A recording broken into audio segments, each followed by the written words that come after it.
ఉభయ తెలుగు రాష్ట్రాల్లో ఇటీవల కురిసినటువంటి భారీ వర్షాలతో రాష్ట్రంలోని అన్ని రిజర్వాయర్లు నిండుకుండా దర్శనమిస్తూ ఉన్నాయి.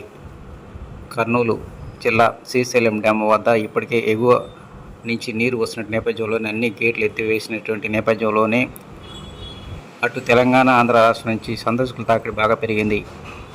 పూర్తిగా గేట్లు ఎత్తేసిన నేపథ్యంలోనే కృష్ణమ్మ పరవలు దొక్కుతూ సూపర్లు ఎంతకన్నా కొట్టుకుంది.